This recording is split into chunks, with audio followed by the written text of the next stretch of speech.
don't even know if I had time to think when I found out they were making a sequel. I was jumping up and down. I was just thrilled to pieces. I mean, it was so improbable that these already generous animals would provide us with such an extraordinary opportunity to have a second experience with them.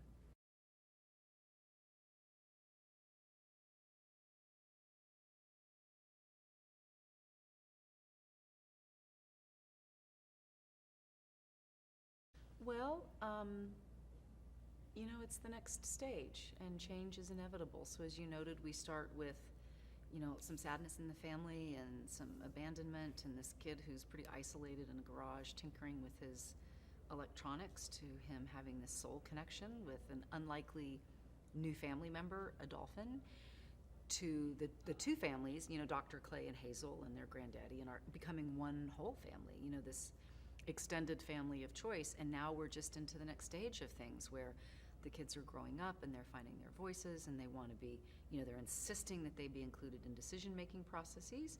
And when that happens, you know, we parents have to adjust. Like, am I just going to tell you what to do and to mind me? Or am I going to trust that, am I going to trust? Am I going to trust? You know, and then it's kind of the reverse with Sawyer and me, because he's wanting to stay put. He's wanting to resist change, and I'm able to see that for his best interests, change may be the better option, even though it's a loss for me.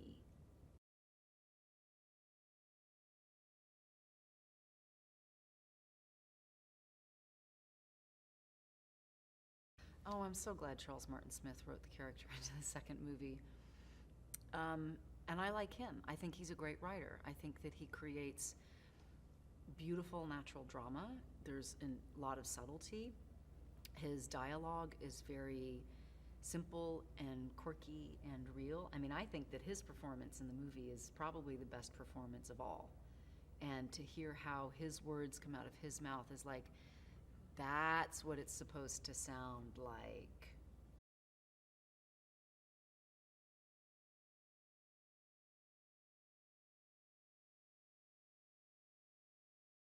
What do I like about Lorraine?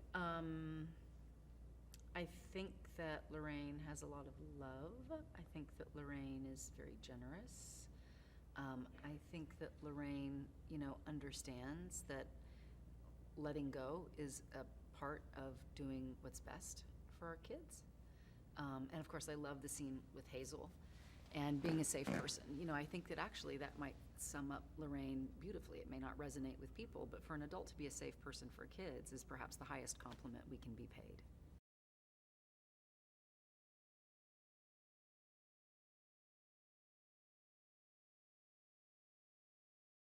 You know, he is so easy to love, and he's so clever and gentle, and he's so serious about doing a good job. And perhaps what I appreciate most about Nathan is he seems to have a real understanding of how special the opportunity is. Like, he gets it that he is with wild animals. He gets it that he has this access that most people will never have. And he gets that he is part of the vehicle that is delivering hope to so many millions of people. And what a special thing for a child to be able to savor.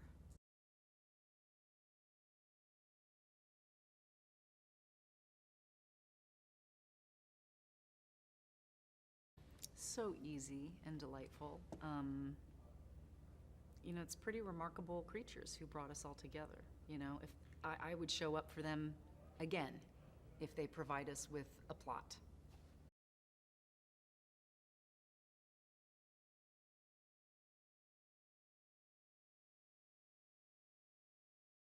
That I can't really begin to fathom the experience that animals have. I mean, I think that Winter, and it's captured well in the movie, she expresses so much through her eyes.